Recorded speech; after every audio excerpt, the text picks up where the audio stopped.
La escuela tradicional aparece en el siglo XVII en Europa con el surgimiento de la burguesía y como expresión de la modernidad. Encuentra su concreción en el siglo XVIII y XIX con el surgimiento de la escuela pública en Europa y América Latina. Los métodos de enseñanza más antiguos se encuentran en el Antiguo Oriente, en la India, China, Persia, Egipto y Grecia antigua. Tienen un objetivo en común, que es el paralelismo. Entre estas naciones radica que la enseñanza se basa en la religión y en las tradiciones. Los sistemas de educación en los países occidentales se basaban en la tradición religiosa de los judíos y del cristianismo. La figura del maestro en la escuela tradicional es la de una persona muy autoritaria que únicamente se dedica a desarrollar su clase de manera oral e inflexible. Ordena a memorizar los conceptos, es impositivo, enseña procesos de formación mecánica, no procura que el alumno reflexione, no existe la retroalimentación, no ayuda a desarrollar el pensamiento lógico, castiga física y verbalmente. La mayoría de los maestros fueron educados bajo un modelo tradicional, y aunque en la actualidad se habla de constructivismo, se sigue realizando una mezcla de constructivismo con tradicionalismo, pero también está en los docentes la capacidad para realizar cambios acordes a las nuevas reformas y acuerdos. Sin embargo, se debe prestar mucha atención a la aplicación de estrategias y técnicas en el desarrollo de las actividades diarias para el proceso de enseñanza y aprendizaje. Cuando el docente esté consciente de dichos cambios en la sociedad y educación, logrará una profesionalización y maduración en la forma de actuar y de ser, ya que muchas veces se enfocan exclusivamente en tratar contenidos del plan y programas, dejando a un lado lo más importante, el ser. Si bien es cierto, cada docente sabe que el compromiso que tiene para con los alumnos debe ser significativo, no solo en las calificaciones, sino en la forma de desenvolverse en este mundo actual, lo que conduce claramente a crear nuevos ambientes de aprendizaje cuyas características deben ser enfocados a que el alumno emplee lo que conoce. Convertirse en un profesor innovador implica superar las prácticas pedagógicas tradicionales, planeando y llevando a la práctica nuevas propuestas a los problemas pedagógicos. Para poder establecer nuevas propuestas, el docente tendrá que tener, además de conocimiento y experiencia acerca de su disciplina, una forma que le habilite para proponer cambios basados en dotar de herramientas al alumnado que le ayuden en el principio de aprender a aprender, así como conocer al grupo al que tendrá que acompañar en su proceso de aprendizaje. Pero, ¿cómo debe ser un buen maestro? El licenciado en Ciencias de la Educación, Víctor Hugo Morales, responderá a esta incógnita. Un buen docente siempre debe estar con actitud mental positiva para que eso lo transmita a todos sus estudiantes. Siempre debe trabajar con alegría para que sus estudiantes también puedan desarrollarse de la mejor manera. Entre algunas cosas tenemos que los estudiantes siempre se confunden con un buen docente y un mal docente. Siempre tachan al mal docente como aquel que les exige y al buen docente como aquel que no les manda tarea, aquel buen docente como que no les hace trabajar en clase. Pero en la realidad es todo lo contrario. El buen docente es quien les hace trabajar, quien les hace que desarrollen todo su potencial y quien les hace que exploren más cosas que ni siquiera los mismos estudiantes sabían que podían hacer. Un buen docente es aquel que les hace analizar, les hace progresar siempre y ser mejores personas cada día. Entre algunas cualidades de los buenos docentes tenemos, en primer lugar, ser puntual. Un buen docente siempre es puntual. Organizado, siempre saber lo que tiene que hacer y cuándo lo tiene que hacer. Innovador, siempre estar investigando para que él pueda transmitir nuevos conocimientos y adaptarse a las realidades que nosotros vamos teniendo, porque bien es sabido que nosotros vamos cambiando día a día y los conocimientos también van cambiando día a día. Debemos investigar para no quedarnos en el pasado siempre. Siempre debemos estar con nuevos conocimientos para eso poder transmitir. Esas son las cualidades que caracterizan a un buen docente. En la realidad nosotros hemos tenido pocos buenos docentes que nos han hecho desarrollar todo nuestro potencial. Es difícil y muchas veces incomprendida también la labor del docente. Siempre hay problemas, altibajos, pero siempre debemos estar con esa algarabía, desarrollándonos de la mejor manera, olvidándonos siempre de las cosas malas o que nos puedan pasar o que nos han pasado en la labor docente. Esas son las cualidades que puedo mencionar, entre muchas otras de las que tiene un buen docente. ¿Cómo te sientes tú en clases? Me gusta ir a la escuela porque tengo muchos amigos, pero no me gusta madrugar. ¿No te gusta madrugar? No, ¿Te levantas muy temprano? sí, ¿A qué hora te levantas? a las 6. ¿Y en el salón de clases eres participativa? ¿Tu profesor es atento si los deja participar en clases? Sí, sí nos deja participar. ¿Y tus demás compañeros también? Sí, ¿Tus profesores hacen trabajos dinámicos? sí tengo una profesora que nos hace hacer dinámicas. Una vez nos estaba enseñando sobre los países y después jugamos sobre los países para aprender mejor. La profesora de lengua y sociales a veces nos saca al patio a jugar y después volvemos al aula. ¿Tus profesores son buenos o malos? Tengo 7 profesores. Uno es muy exigente. Quiere que permanezcamos en silencio todo el tiempo. Cuando pregunto a mis abuelos, recuerdan el nombre de sus profesores y también los golpes de regla en las manos y los golpes en la cabeza con la enciclopedia. Los alumnos tenían un respeto riguroso hacia sus profesores. Mi abuela recuerda que en su escuela le enseñaban a cocinar. En un principio habían distinciones entre niños y niñas. Las niñas hacían unas cosas más enfocadas a lo que era tareas de clase y los niños se iban a jugar fútbol o les enseñaban electricidad. Antes los alumnos eran obligados a aprender cosas como la tabla periódica, la cual era un requerimiento básico. Para salir bien en una clase se tenía que estudiar y practicar mucho. Fue un tiempo en que podías estar un buen rato estudiando, ya que necesitabas buscar la información en libros, periódicos, revistas, noticias.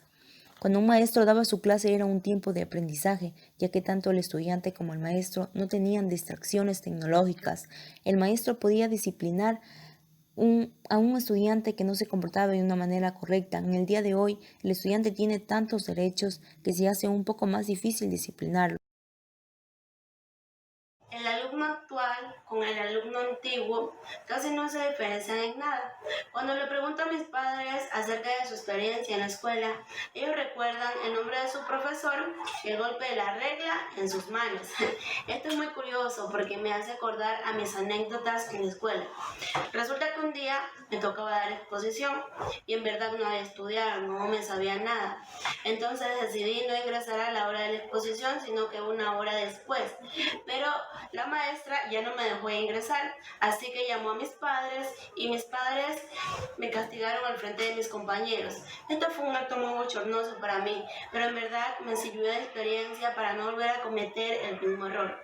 La educación actual para nosotros como estudiantes es mucho más buena, ya que se ha incrementado una herramienta muy importante, la cual es el Internet.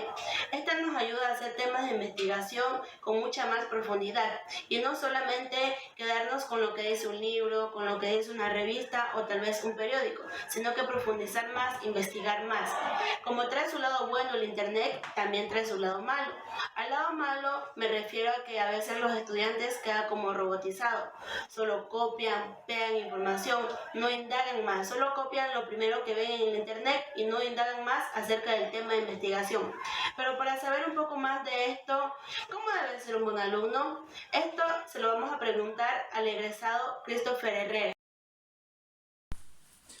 Muy buenas con todos, reciban un cordial saludo de parte de Christopher Herrera.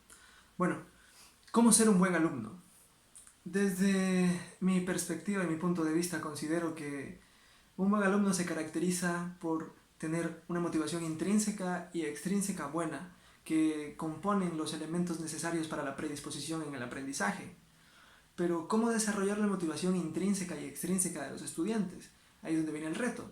Así que yo personalmente considero que es un subjetivismo catalogar a un alumno como bueno o malo, porque sí, existen muchas cosas que pueden llevar a que el alumno no aprenda, así como otras que pueden facilitar que el alumno aprenda. Hablando en términos metodológicos, el enfoque pedagógico que maneje el docente puede lograr que el estudiante, así mismo como que potencia el aprendizaje, así como que lo disminuya. De igual manera, el estilo de aprendizaje del estudiante cuando no se tiene en cuenta, las inteligencias múltiples y un conjunto de elementos que tienen que ver específicamente con el docente. Así que considero que un buen alumno se logra a través de un buen docente, es exactamente.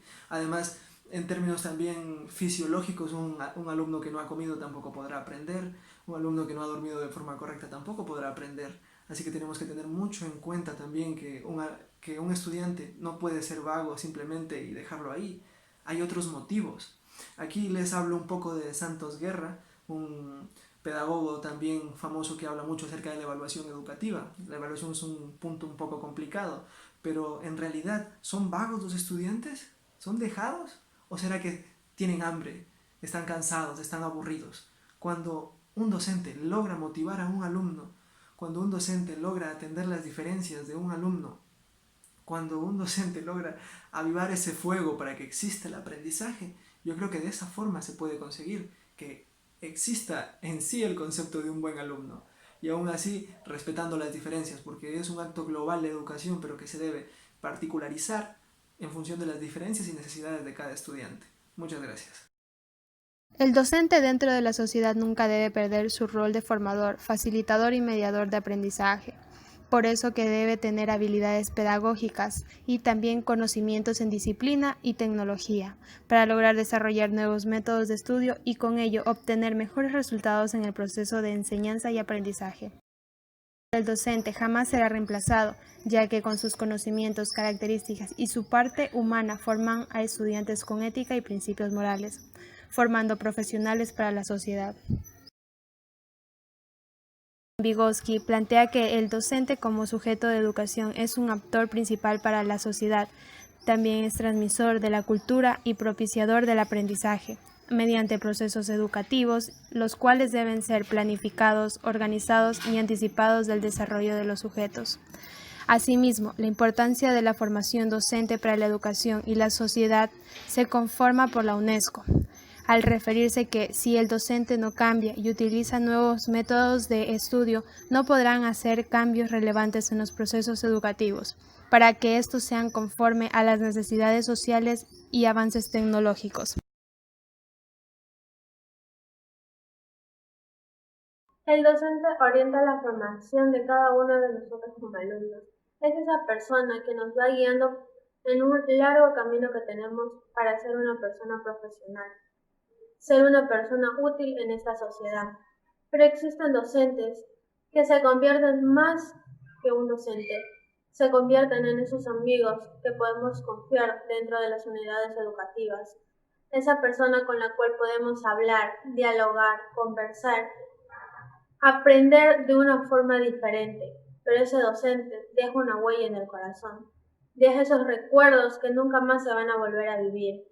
Quedan esas enseñanzas, esos aprendizajes únicos que ellos lo saben hacer, siéndonos formar una persona llena de principios, moral, ética, pero como un alumno recompensa esa enseñanza con el cariño, con ese cariño más sincero que uno como alumno le puede entregar a su docente. ¿Para qué? Para que ese docente vaya mejorando día con día.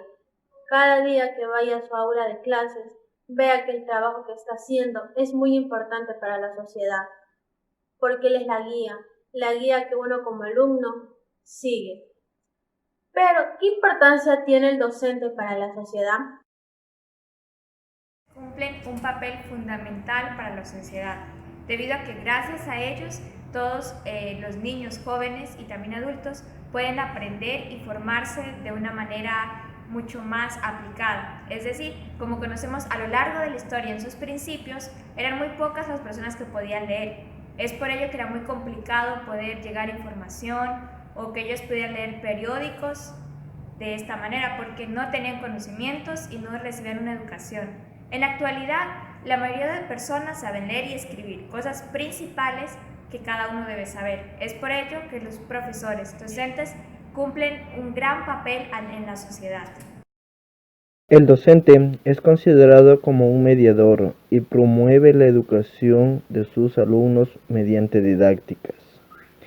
La familia y el docente son pilares para la educación del niño y además tiene mucha influencia para el desarrollo de los conocimientos para los futuros profesionales. Entonces, respondiendo a la pregunta de mi compañera, ¿cuál es la función del docente en la sociedad? El maestro contribuye con el diseño de la formación de vida y la formación de los futuros profesionales que esta sociedad necesita. Indiscutiblemente, el importante papel que juegan nuestros maestros y educadores en el desarrollo académico, social y cultural en nuestra sociedad no puede ser ignorado si tenemos en cuenta el gran número de jóvenes que ven en el maestro un segundo padre o principal mentor. La participación por parte del maestro en nuestras vidas es posible la más importante cuando se considera la cantidad de horas que ellos pasan en el aula, aprendiendo el programa de enseñanza que ha sido confeccionado noche tras noche. Sabemos que el proceso de enseñanza-aprendizaje ha tenido miles de problemáticas con el pasar de los tiempos, pero así como existen problemas, existe la solución. Nuestra compañera Catherine Alvarado nos mencionará algunas soluciones. Vamos a dar a conocer algunos problemas de aprendizaje que tienen los estudiantes en las escuelas. Uno de ellos es que están muy cansados, son tímidos, no quieren participar, no quieren ir a clases. Entonces vamos a dar algunas soluciones. Una de ellas sería romper la zona de confort. El docente debe saber cuándo hacer una actividad para que los entretenga o a su vez dar la clase en el patio. Así salen de esa rutina y despejan su mente. Otra solución sería menos práctica, más teoría. Después de una larga explicación, sería conveniente que el docente haga una actividad grupal. Así los estudiantes pueden compartir sus ideas y ponen en práctica lo aprendido. Otra propuesta, como dije, están cansados. Eso se debe a que los estudiantes madrugan y van cansados, dormidos, con muy poca predisposición. Lo que recomiendo es que se prolongue la hora de entrada. Podría ser 1 hora más tarde. Así los niños van con más energía y mayor predisposición y así tendrán un mejor rendimiento en su aprendizaje. Otro problema que mencioné es que son tímidos y poco participativos. Para esto se debería que el docente sea empático con los estudiantes, se fije, observe a cada uno y vea qué problemas tienen. Acudir a los padres, preguntarles qué está pasando, porque pueden tener problemas en la casa y eso perjudica mucho a los estudiantes. Y si los padres no quieren hablar, se puede acudir a las autoridades de la escuela para que así juntos con el docente y el estudiante puedan llegar a una solución. Un docente debe observar muy bien a sus estudiantes, que todos aprendan, no solo un 10%, sino que todos llegan al comprendimiento de cada una de las asignaturas. Un docente debe estar muy al pendiente de cada uno. Como bien sabemos, la educación ha tenido grandes cambios a lo largo de la historia. En periodos anteriores, primaba la educación tradicional. Recuerdo a mis padres mencionar que sus docentes les decían por convicción que la letra por sangre entra. Está claro que era el docente quien era el centro de la clase y que impartía sus conocimientos. Pero el papel del alumno simplemente era adquirir ese conocimiento y no podía opinar. Sin embargo, es importante rescatar los valores que eran adquiridos y que hasta ahora son la base de una sociedad desarrollada. Actualmente, en la educación constructivista, es el estudiante el que construye su propio conocimiento Aquí, el docente es un guía y un monitor que aporta positivamente en ese proceso del estudiante. Nuevas técnicas, nuevos métodos, nuevas tecnologías son utilizadas de forma práctica y efectiva para adquirir todo tipo de sabiduría. Pero, de forma contradictoria, el maestro ha perdido su valor en cuanto a derechos. Es muy difícil corregir a un estudiante sin que se pretenda mencionar que se está abusando de él. Actualmente, es muy fácil escuchar "hazte profesor nomás", aquella frase que desprestigia a la más noble carrera, porque sabemos que desde la docencia es desde donde nacen las demás profesiones. Es el maestro quien recibe injustas remuneraciones. Es el maestro que trabaja hasta en su casa. Es el maestro que se debe adaptar a las nuevas generaciones y a sus conductas. Es el maestro el que debe prepararse diariamente para llegar con nuevos conocimientos a sus estudiantes. Es el maestro hasta que trabaja los fines de semana para estar al día en sus cronogramas. Es el maestro el que debería reconocerse como el mejor profesional entre todos. Claro, sin desmerecer a los demás. Es impresionante ver cómo un maestro es feliz con tan solo un abrazo de sus alumnos. Es muy feliz con ir en la calle y encontrarse a un niño emocionado y que lo saluden alegremente y ellos digan a su profe. Es muy feliz con ver a su alumno de primaria y verlo todo hecho un profesional. Es muy feliz escuchando los sueños de sus pequeños y darles su apoyo incondicional. Finalmente, quisiera que reflexionemos y que estemos infinitamente agradecidos por cada uno de los docentes que ha pasado por nuestras vidas y han sido parte de nuestro crecimiento, porque ellos han forjado nuestro carácter y construyéndolo con amor, dedicación y paciencia, para vernos llegar hasta donde ahora estamos.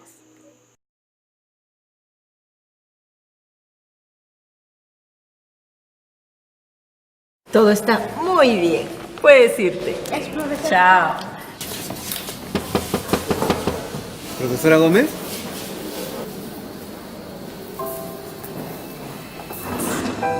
Luis Torres. Oh, ¿cómo estás? ¡Qué gusto! Venía a darle las gracias. Usted me enseñó a leer.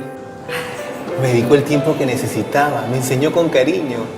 Yo le dije que quería ser inventor para cambiar el mundo, ¿recuerda? Claro que me acuerdo. ¿Y ya eres inventor? No. ¿Eres médico? No. ¿Ingeniero? No. Pero sí estudiaste una carrera, ¿no?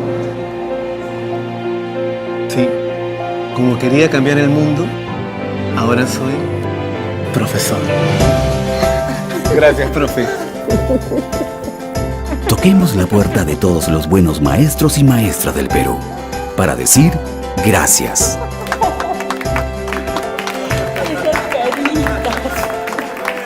Gracias, profe, por enseñármelo todo.